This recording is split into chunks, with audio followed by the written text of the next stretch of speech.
Hi guys, Claudia, Boleyn here. I've got no idea if this is going to work. I've got a mic here today. The other one was appalling. There's going to be a ton of background noise and my stomach's going to rumble loads. So this is going to be a video about, about the situation in Ukraine with Russia's invasion, Putin's invasion, but also about a wider problem, which is about the demonisation of the wider left and how this is, I believe, a campaign that's been going on for quite a long time. So if you've probably heard me talk about this before.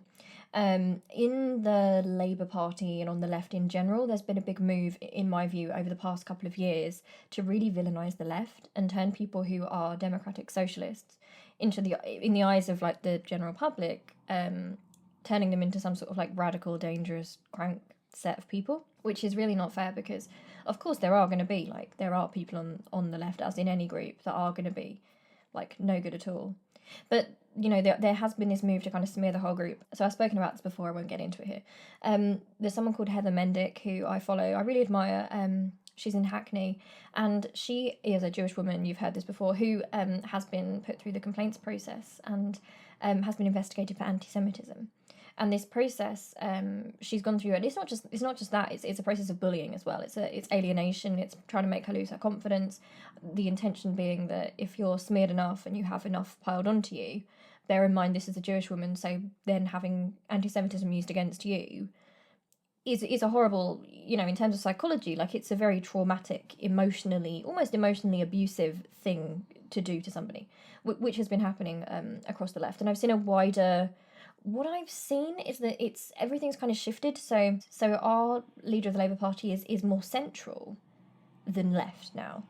So anyone kind of left of him is being kind of framed as like an extremist and stuff. And I think it's got a lot to do with the fact that Keir Starmer's front bench and the people who support him, his group, are very new Labour. They seem to really, really admire and look up to Tony Blair, etc. So I think they want to distance themselves from people who are anti the Iraq War, for example, people who have a lot of questions to ask about that. So I think the safest way they've thought is, right, dismiss them quickly.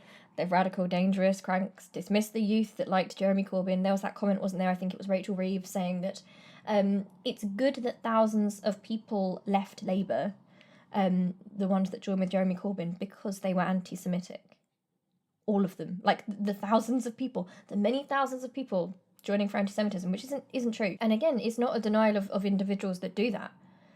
It can never be a denial of that, because in any group, you know, you get these situations. I mean, my grandma was telling me the other day, she's a socialist, and she went on like a protest before when she was younger, and you'd get like little fringe groups that would infiltrate a group and they'd do harm, and they might even have been, for example, working for the other side to make you look bad, for example. You're always going to get people like that everywhere.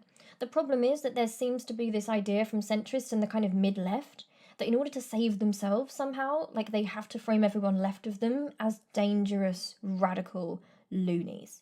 And it's now turning on those people because everything's moving right, and they're starting to think, wait a second, I'm not a loony, I'm not a radical, what are you talking about? But of course, because it keeps shifting right, which it always was going to, they're being called that. And I liken this to, I've spoken about this before, I'm sorry I won't go on and on, but the LGBT community, where you've got cisgender members of that community who seem quite happy to throw trans people under the bus, to be like, okay, we're acceptable, like we're fine, we're just like you, but they are too far, like they're too far. But they don't realise, or maybe they do realise, but I don't know, because it's not in their self-interest anyway. I don't know if they think that far ahead, because the more right we go, the worse it gets. And when we see that with transphobia, this isn't a video about transphobia, but you've got this push now from people who call themselves gender critical, some of whom I think have good intentions and some of whom definitely don't.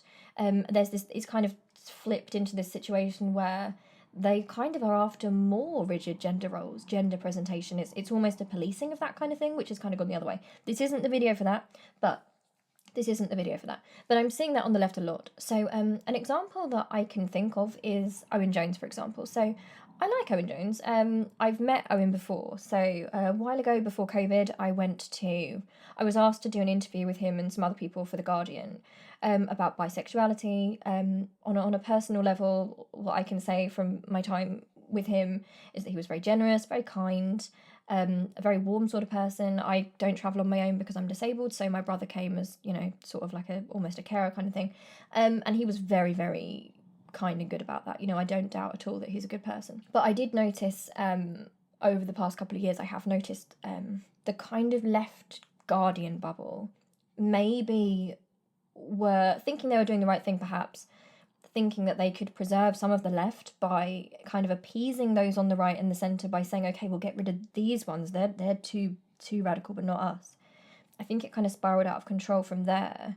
And I think certainly Owen Jones made a video the other day about Keir Starmer's like almost authoritarian leadership of the Labour Party, and how shocking it is.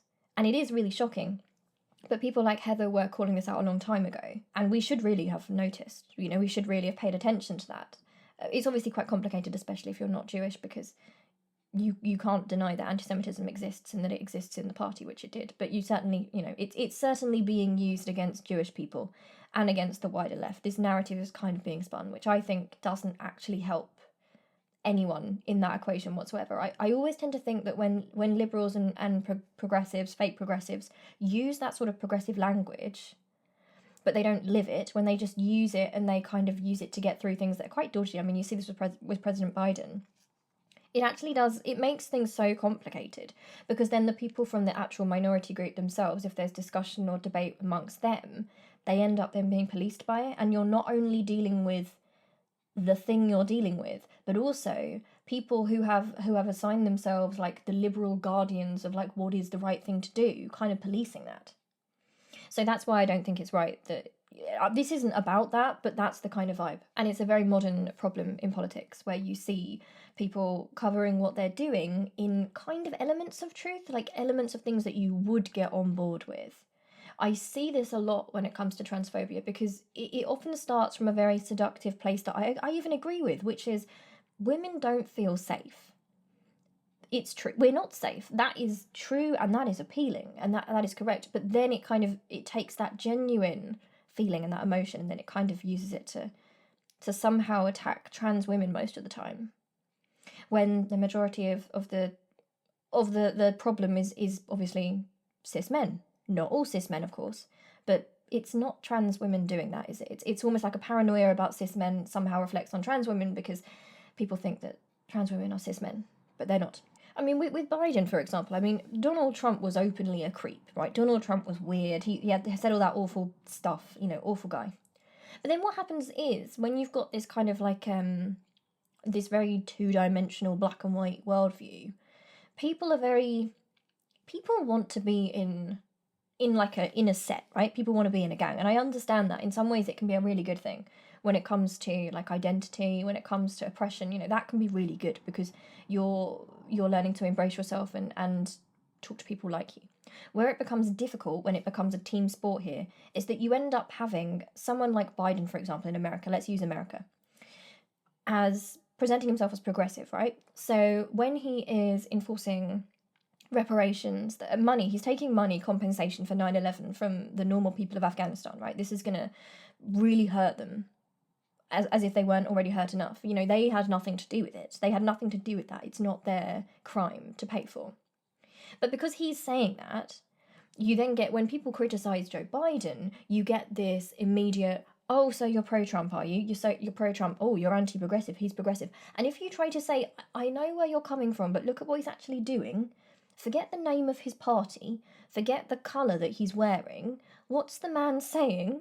And do we agree or do we disagree? Because it's happening here in the UK as well. You've got a lot of left-wingers who will not support Keir Starmer, and I certainly won't. And it's become a sort of emotional blackmail, or just a very immature kind of, oh, so you support the Tories then? It's like, what do you do when you've got a situation of the lesser of two evils? And the lesser of those two evils also needs criticism. It's always backfires on people who are critical, usually who are on the left. It also backfires sometimes on people on the right. It's very anti-free speech, this idea. And I think probably one of the only places where I do overlap with the right would actually be on freedom of speech, for example. I think there's an authoritarian tendency in the centre, and also with liberals, I've noticed a very authoritarian, this is what we think, we're a gang, we all think it, and if you don't think it, you're with the other gang. And it's like, I'm not with the other gang, I actually hate the other gang, here's why. It's like, no, you're with the other gang. It's really annoying, but it's worse than annoying, it's really, really dangerous. And this is what is used to smear the left, and has been historically. This isn't a new thing, by the way. This has always been used against left-wingers, because they always have to be presented as, oh, they're too far, they're too critical, they're not patriotic enough, oh, they're questioning us, oh, they're not with us, they're against us. And when you're somebody who, just for me on a personality level, I'm my mind works very critically. So I mean that's what I do for my degree, my master's. I dissect, I'm always questioning, because of my own background, my own history, etc., etc. I never simply put my allegiance to a name or to a colour or to a group without listening to what they're saying. And that often, I mean, from a young age, that can get you quite left out, quite bullied, quite isolated. But, I mean, I think that's a problem that lots of leftists do have. I'm just critical of things. It doesn't matter if I like the thing or I don't like the thing. I don't see politics like a football game, and I don't see that if a Labour Party, just because it's called the Labour Party, why would I support it? If it's no longer, if the actions aren't acting like the Labour Party that I support, are they the Labour Party anymore, and do I support them? Well, no, I support based on ideas. And that's how I try and go through my life. I try and think about stuff based on ideas, and I try my best, and I'm obviously flawed on this, we all are. We're all biased towards certain people and certain groups, of course we are. But I do try and go through life thinking, right, take away the colour, take away the name, what is the idea here? Like, what do I make of this? And I think a lot of people on the left do this. They're critics, and this has been, for a really, really long time this has happened. And I have this theory that sometimes people like that on the left, I think in some ways it's slightly ableism. Bear with me on this. But what I've found personally is on the left, I've found a lot of people who I think are probably neurodivergent, and I am as well. And the way that I tend to process is through, I process as I go. I think aloud, I process, I'm not, this person says this thing is right, therefore that thing is right. I'm like, is it? Let me think. Let me consider that. And that can be very frustrating to a lot of people. And I think in some ways it's because it doesn't feel good.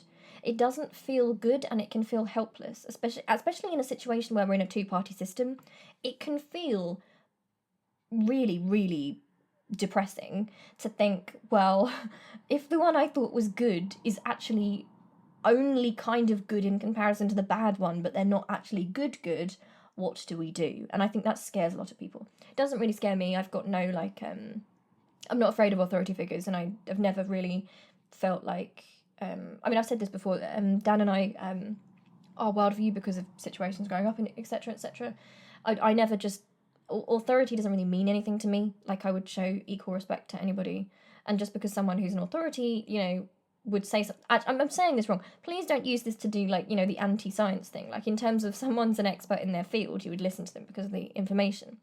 But in terms of a position of authority, in terms of power, just because they say it doesn't necessarily mean I believe it. And I have no issue with saying, I don't believe that bit. Wait, I like that bit, I get, but that bit, I really don't. I don't have a fear of that. I think some people are fearful of it. I'm just not. I don't know why. It might be something wrong with me that I'm not, but it's just how I am. And so the sort of academic, the kind of scholar in me, because that's kind of what I do. I find this very, very frustrating, and I'm going to link this now to the wider smearing of the left, because again, I think they make the centre feel uncomfortable because they don't want to think about that complexity.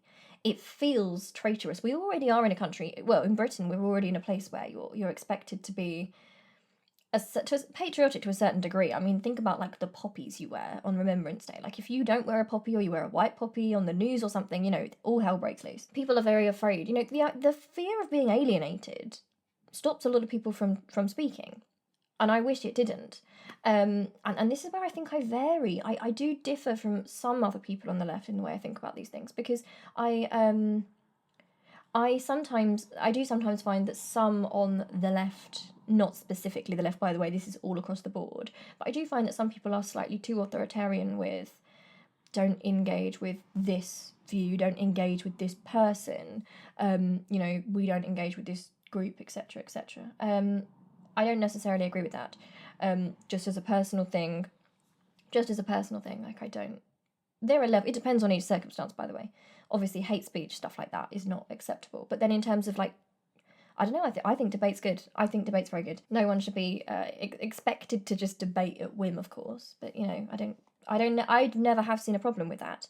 And I think in some ways that can really help. That's my experience anyway. So what we are now seeing in wake of Putin's invasion of Ukraine is a second kind of push. So there's been quite a few. The new thing is the new thing being pushed by centrists or people on the very mid-left who think of themselves as we're very reasonable, we're not cranks at all. And it's like, one day, my friend, if you don't hold firm, it's going to move right. You're going to be a crank. Yes, you are.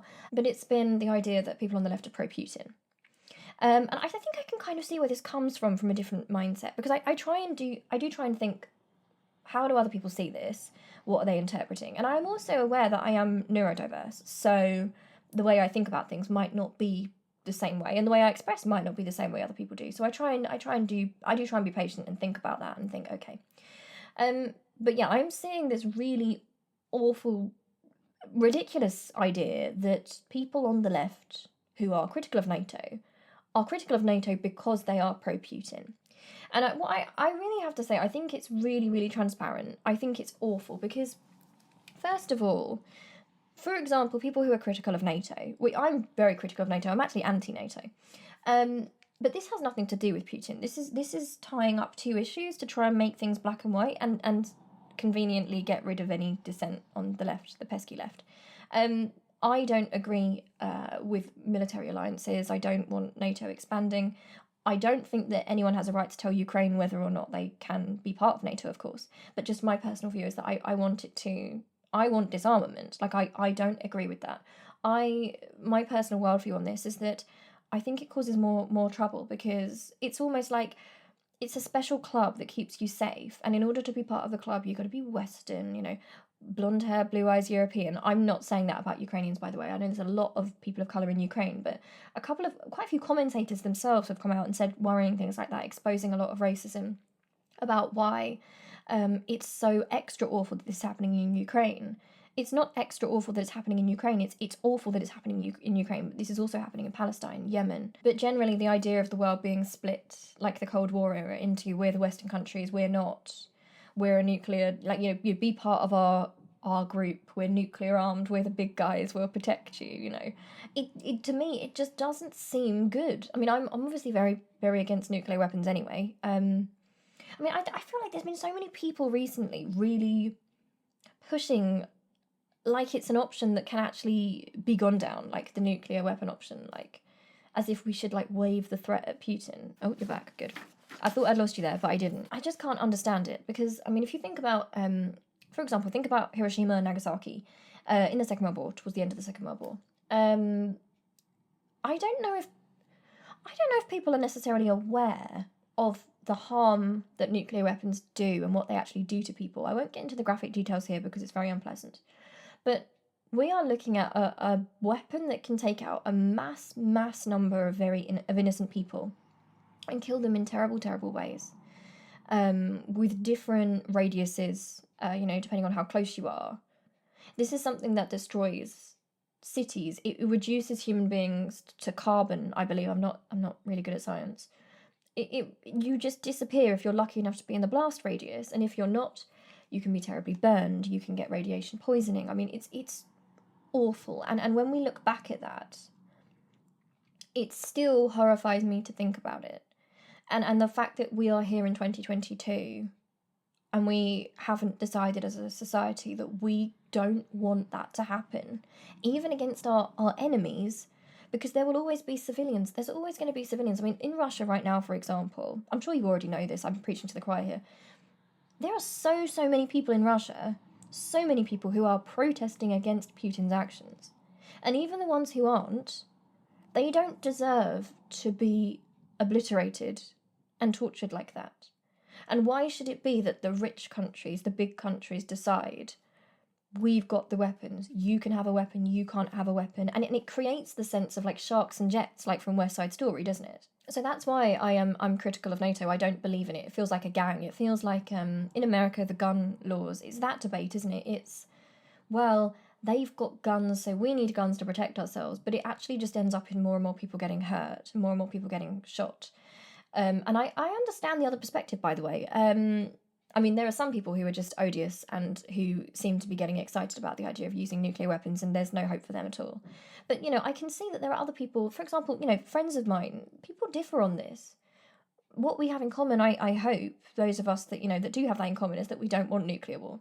I can understand people that say, I don't want nuclear war and I think it protects us from nuclear war. I don't agree whatsoever, I really don't. But I can see where that comes from. They aren't looking forward to or they don't want nuclear war. They're the sort of people who would also be horrified by the idea of threatening to use them. They're different groups of people. So I wouldn't sit here and say to someone who I knew had that perspective because they did not want that catastrophe happening, that they were somehow like, you're pro-annihilation of everyone, you're pro a nuclear holocaust. You want, like, that's not a thing. I do think some people do need to think when they're I know that, like, for example, social media, Twitter, everyone says things all the time, and some of those things are going to be really stupid and ridiculous. I'm guilty of that. I mean, I have ADHD, I'm very impulsive, I use social media differently to other people because of my disability. I don't really go out. I can't. I'm disabled, so I live most of my life through home and through social media. So for me, it's more like people use social media differently. Sometimes people are just processing thoughts, some people, people will say ridiculous things, that's fine. But I think when it comes from people who are journalists, who are blue ticks, there are some nice blue ticks, but these people, they have to be so careful with what they're advocating. Because people talk big. But do you remember when they asked Jeremy Corbyn, would he push the button? And he said something like he wouldn't. And that was seen as a weakness. And I just think, if we woke up tomorrow and we discovered that Putin had used his weapon, one of his weapons on Ukraine, and we knew what had happened to those people, wouldn't it just be the most dreadful... It doesn't really bear thinking about what people go through. It's against humanity. The very idea of nuclear weapons for me is against humanity.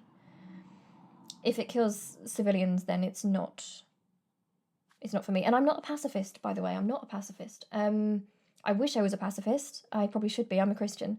But I believe, because of the oppression dynamics, my own experience in life, what I've seen in different communities, I can't tell you what I'd do in that situation. No one can. No one's in that situation.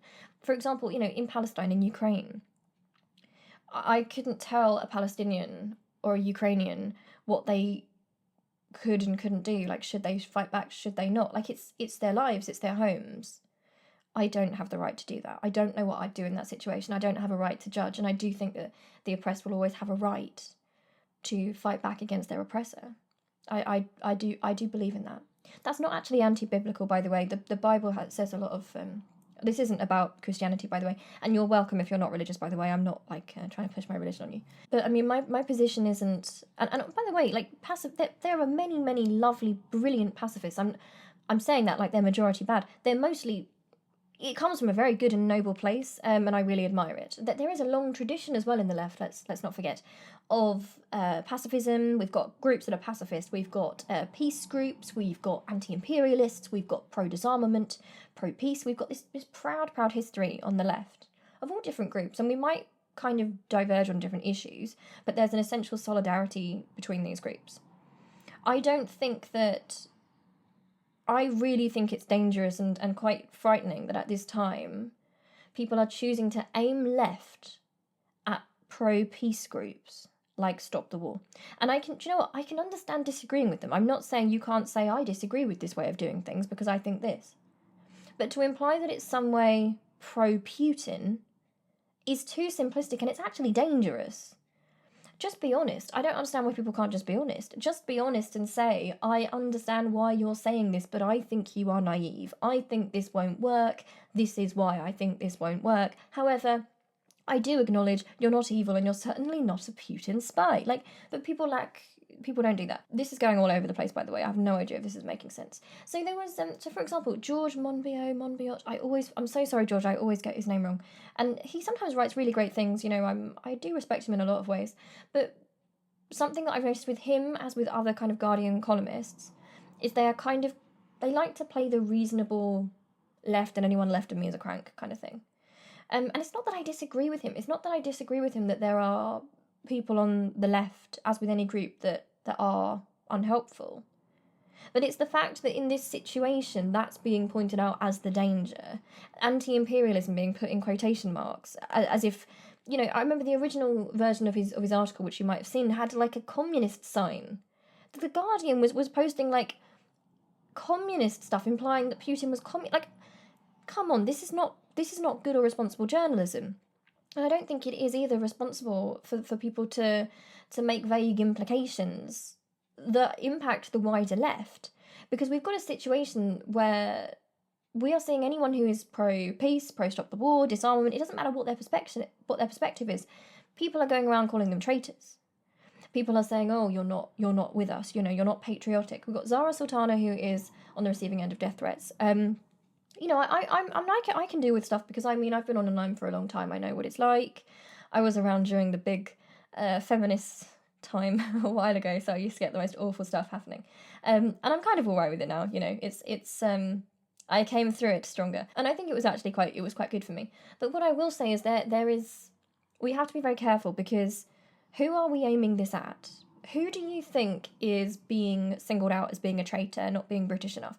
Because I keep getting told, I've had a lot of abuse over the past week or so on this situation. Some calling me pro-Putin, which is ridiculous. I'm LGBT, I'm pro-democracy, pro-diplomacy, I'm anti-nuclear weapons, anti-nuclear powers. When I say I'm anti-NATO, it's not, oh, I'm anti-NATO, I'm pro-Putin, it's I'm anti-nuclear powers. I am anti-Putin because he is a nuclear power. He is not, he's not running a democracy. He is extremely anti-LGBT. He is authoritarian. He is a dictator. He is arresting protesters, although also in our country, we also have a police bill which is trying to arrest peaceful protesters. But I've been told to go back to where I come from. Go back to where you come from, which is here. But that means India. It means you're not British enough. It means you are a traitor. It means you are infiltrating this society as a foreigner. That's where this leads. And I know people don't mean that, but that's where it goes. And I don't have an issue with George Monbiot talking about this if that's what he feels like he wants to focus on in this situation. If that is his focus, fair enough, I can't stop him doing that. But it would have been helpful if I think people just named, if people, you know, instead of rather than just like implying there's this oh, the anti-imperialist left, oh, stop, oh, they're dangerous people, they're Putin proxies, you know, it gets a kind of hysteria to it, you know, it's like this awful hysteria. It would just be helpful if you could say, right, this individual said this dodgy thing, this individual said this dodgy thing. And even these people on these lists, I'm finding, a couple of which genuinely aren't good at all. But a lot of this, it still isn't pro-Putin. It's still not pro-Putin. It's what is being called Putin apologism.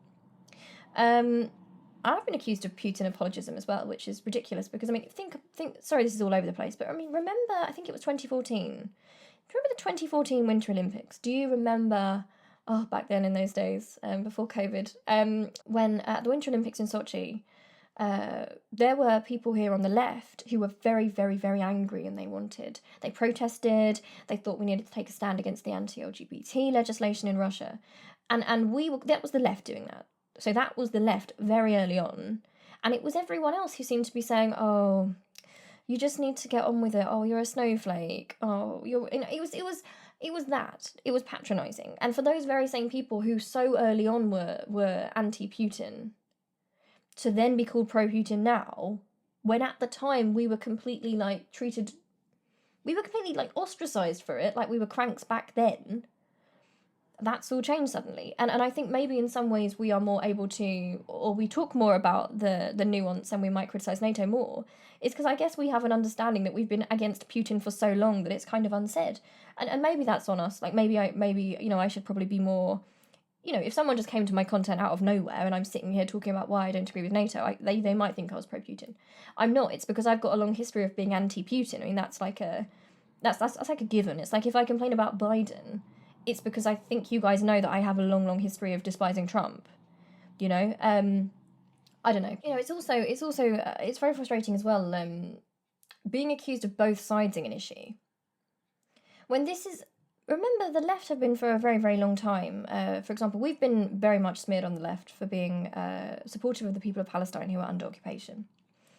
So much as having a Palestinian flag in your bio or something, you know, people will say, oh, so you're anti-Semitic. No, I'm not. I'm pro the the rights of the oppressed people. I am pro-oppressed people no matter where they are, which is also why I'm pro-Ukraine. Like, I'm not in the sense that, I give my unwavering support to Ukraine, and it's everything it does, and neither with Palestine. But the fact is that there's solidarity, well, for me anyway, people who are under oppression, people who are under occupation, and this probably comes from being mixed. I'm half Indian, half English. You know this, you'll be bored of this story.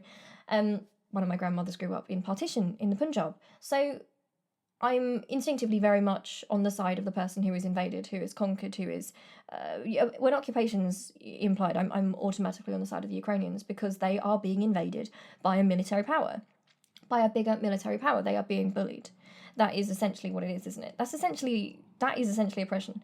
And when I talk about other places, like if I talk about Palestine, for example, it's how can you say that? It's not the time, it's whataboutery. Of course it's the time. Consistency is key. Because as we've seen, Vladimir Putin is using our hypocrisy himself to make more people believe in his disinformation. He's using a speck of truth. He uses parts of truth, and then when people here react like defensively and go, that's all a lie, he's able to say, but this bit's true, so what else are they lying about?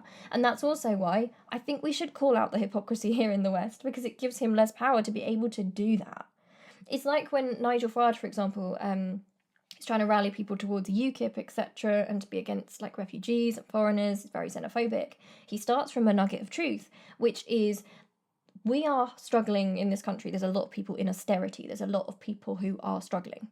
There is a lot of that in this country. That's true. It feels like there's not enough to go around. That's true. It feels like there's not really solidarity in communities anymore.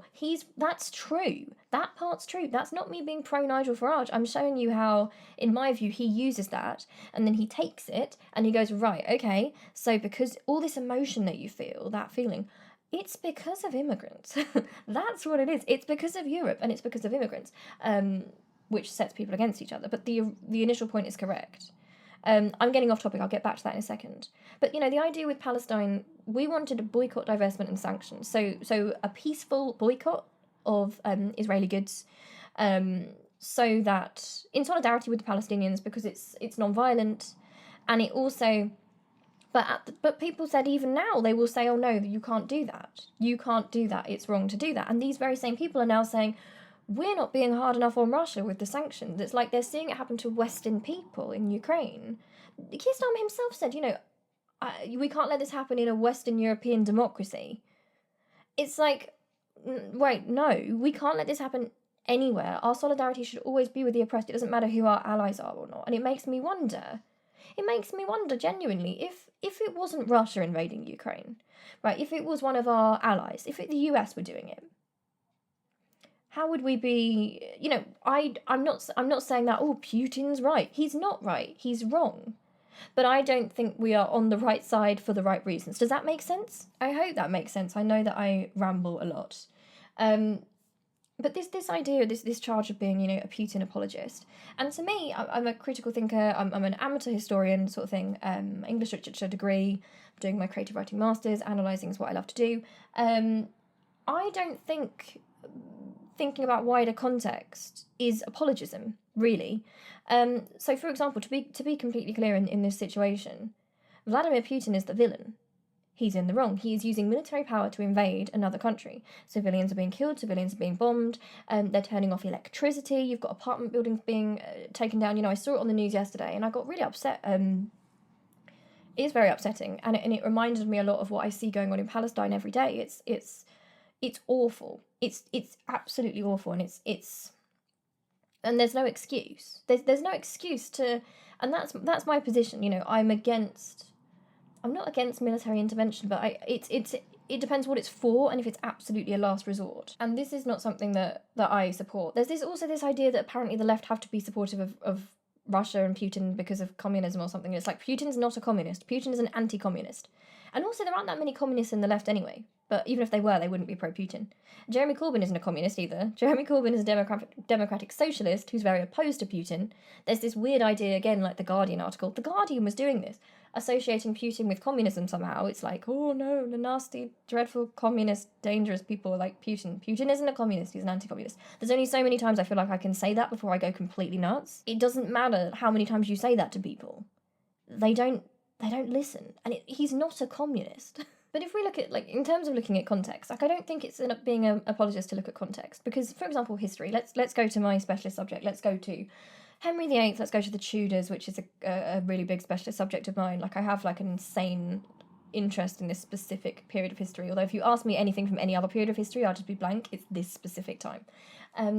But for example, we would come at this, I assume, from a situation of knowing that Henry VIII was a cruel man. He killed 2 of his wives. He ruthlessly murdered his own people. He wasn't a good person. I mean, he was the villain. He is responsible for what he did, and I think we'd come at that.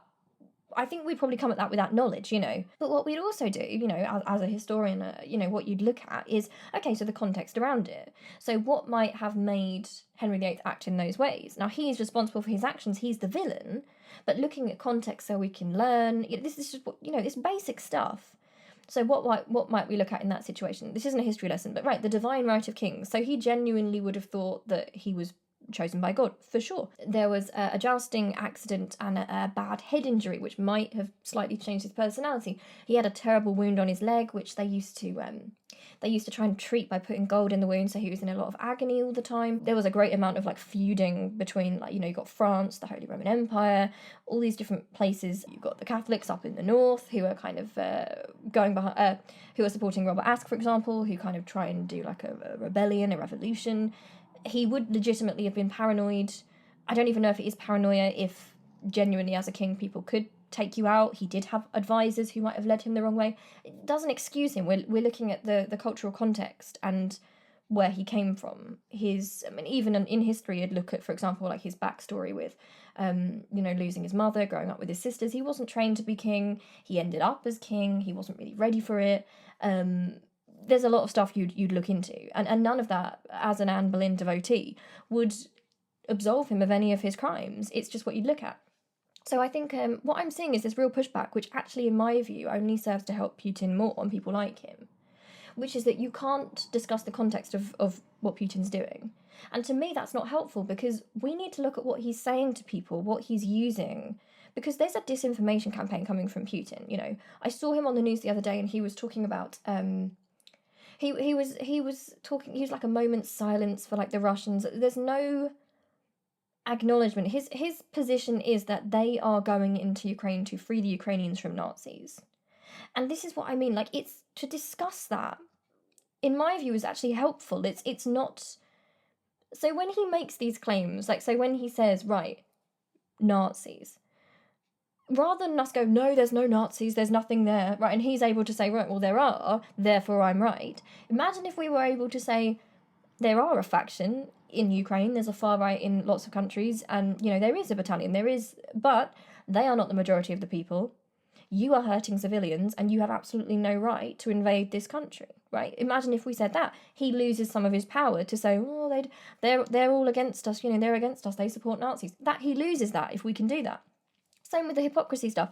He gets us on hypocrisy, and me agreeing with him that, yes, it is hypocritical. He brings up himself, Afghanistan and Iraq, to say, oh, well, it's okay when they're the police of the world, but it's not okay when I am. I'm peacekeeping, I'm bringing democracy with my bombs.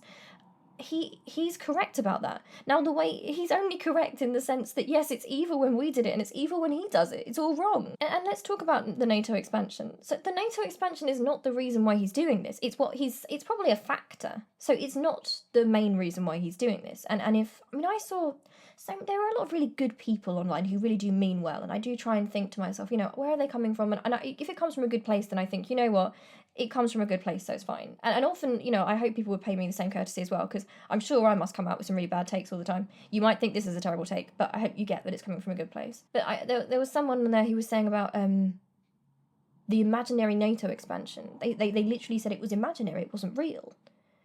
That's not helpful. How does that counter any of Vladimir Putin's disinformation? That plays right into his hands, because there is a NATO expansion. Now, of course, NATO's getting bigger. Ukraine wants to join NATO. They might want to join NATO, which is their business. That's their choice. But to deny things like, oh no, there isn't a NATO expansion, there's no attempt at a NATO expansion, there is. I'm not saying it's bad or good that it is. People will have different opinions on that. But to say, oh no, there isn't, plays right into people like Vladimir Putin and other dictators, other dangerous individuals, because they will always use a nugget of truth. They will take those little things. Oh, they're denying that there's any expansion of NATO. Well, look, here's the proof. See, I'm telling the truth. That's the frustration that I have here, because I find myself on the receiving end of being called like a traitor or an apologist. But to me, it's easier to counter these people if you see how they're doing it, what they're saying, and how they're excusing themselves. It also helps build solidarity. It makes it harder for him to... If we're able to do that, it makes it harder for people like him to pretend that, oh, them in the West, they all like really hate us.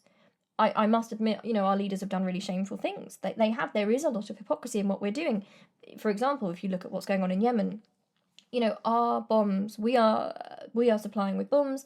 Tony Blair has to do with that. BAE systems, the horror and the trauma we are committing around the world is very true. But someone like Vladimir Putin, who is a master manipulator, will use that and he'll go, and that's why I'm the good guy. And that's why we mustn't fall into this thinking, because imagine if we were there.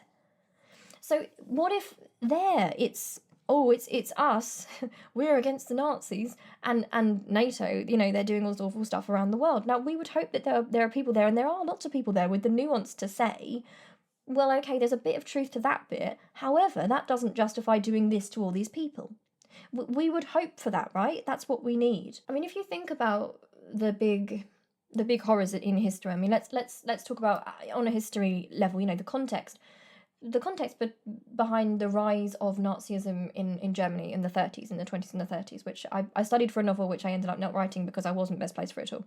But, we've got to look at the context of how that grew. Isn't apologism for Hitler. There is no way to excuse anything that man did. That man is probably the greatest evil any of us can actually think of. Like, it's just the worst person. That doesn't even sound like it's enough, really, does it, to say the worst person ever? But evil, really, really evil. But, we would look and we'd say, right, so how did he convince people to follow him, right? Because it's not a case of, oh, the Germans were all, bad people. We had an undercurrent of a lot of anti-Semitism in Europe. We had, after the First World War, there's the Treaty of Versailles. So there was a feeling of humiliation across Germany. There was hyperinflation. When there's poverty, people can tend to turn to nationalism. These are all things that he used. So, people like Putin, when he talks about NATO expansion, and I might say, yeah, okay, so, no, yeah, I can see why you might regard that as a slight threat. I'm not saying that's fine, that's why you're doing it. I mean, I think it's far more likely he's using it to justify it. It seems to me he's empire building. That's what it seems to be. He's just trying to justify it. But unless we actually discuss these things, it makes things so much worse. Because if we take out that nuance area, where does that lead? It just allows him to radicalise more people. That's how people like that work. They work on the basis that you're for us or you're against us, pick a side. Because hardly anyone thinks they're bad. What we have to do is try and remember the humanity of other people. When we talk about Palestine, what's going on in the occupation of Palestine, which I think genuinely is both sides, because we give active support. We give active support to the occupying, to Israel. We give active support. And we are actually heavily implicated in what's going on with the Palestinians, because we'd colonised Palestine. It was the British mandate. And then after the Second World War, a Zionist movement grew up among some Jewish people wanting a homeland where they'd be safe. Now looking into the context, I am extremely pro-Palestine. I have been for ages, and I continue to get stick for it, but I don't care. I will stand with people who are oppressed and occupied. And if you look on social media, we're horrified by what's going on in Ukraine, and we're right to be. We also need to see this is happening in Palestine every day. It doesn't matter if people aren't European. It doesn't matter what religion they are. I would hope that we would support the occupied. And for example, but that it's not anti-Palestinian to look at the context of how Israel came into being, right? It's actually, in some ways, it's actually more more useful in terms of when you look at the Israeli people, who aren't bad people, right? You've got, this is how settler colonialism happens. You know, this is nationalism. Is acknowledging that we let down Jewish people in Europe in the 30s and the 40s. We didn't take refugees, right? Is that against the Palestinians? No, it's a way to understand the context of how we got here. And it's hopefully a way to understand how we get out. Because we're now seeing in the present day, we're seeing ethnic cleansing of Palestinians, we're seeing apartheid. And it's not simple. These situations aren't simple. They never are simple. But I guess I think that's kind of all I wanted to say. I hope that I have expressed this correctly. I really hope it hasn't come across like I don't have solidarity for the people in Ukraine, because I really do. I mean, I don't really know. There's nothing you can really say to express enough how awful what they're going through is. You know, you're seeing so many, you know, obviously men are being conscripted, which is just horrifying, because I think if it was here, you know, my brother would be conscripted and it would just break my heart. You know, I'm seeing these people who are, they're just kind of, they're holding on, they're resisting. And we do rightly say that they're brave, because they are brave. And that's not to say that anyone who doesn't want to do that isn't brave, by the way. There's different ways to be brave, but it doesn't take away from them. You know, just like when we see Ukrainians being handed guns, they're being taught to make Molotov cocktails because they're defending against occupation. We need to think about very carefully about how we position, and we can learn from this, how we position the Palestinians. When we see children that throw stones at tanks, at occupying tanks, you know, IDF soldiers that assault people at checkpoints. We need to think about this. We need to think about this, because this is bringing it home for a lot of people, you know. I mean, I think in some ways I had the advantage because I'm mixed race, so the whole India, British Empire thing I already had in my mind growing up. And, you know, I was aware of that.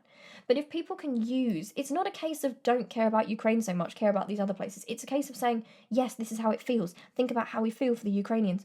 Our hearts are breaking for the Ukrainians. It's horrifying. I turn on the news every day and I see what's going on, and I pray and I pray. And they are being occupied. It's horrific. It's a terrifying situation.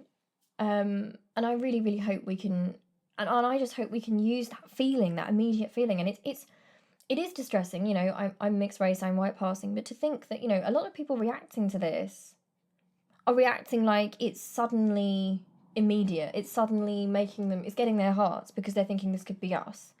And I wish they felt that when they looked at Afghanistan, when they looked at Yemen, when they looked at Palestine. But going forward, surely we can use this. Surely that feeling, that solidarity that you feel for people, for ordinary people who just, occupation is evil, right? Occupation, invasion, it's all wrong. I hope I've been consistent in that standpoint, because that's the standpoint by which I judge us and also NATO. And I hope that doesn't make me, you know, I don't operate on a my enemy's enemy is my friend basis. That's really infantile. That doesn't make sense. It doesn't help. That doesn't help anyone. It makes us more easily used by different individuals and movements, you know. So yeah, this went off and it's really long. I'm sorry about that. Yeah, so I love you loads. I'll see you really soon. And I hope that made sense. And in case it wasn't completely obvious, I loathe and despise Putin, what he stands for, and I have done for a long time. He's a disgusting person, and what he's doing to Ukraine is sick, you know. But me also talking about, you know, being critical of NATO as a principle doesn't change that. It really doesn't change that opinion, you know. I don't know, maybe I think about this differently. I am neurodivergent, like I am a critic of things, and I see this so often used to like hammer the left, like hammer critics, and critics on the right as well, who do have a right to speak. Anyway, I love you loads. I hope this made sense. I'm sorry this is so long. I love you, and I just pray for a peaceful resolution where the Ukrainians can be safe. I pray. Okay, I love you loads, and I'll see you really soon. Bye.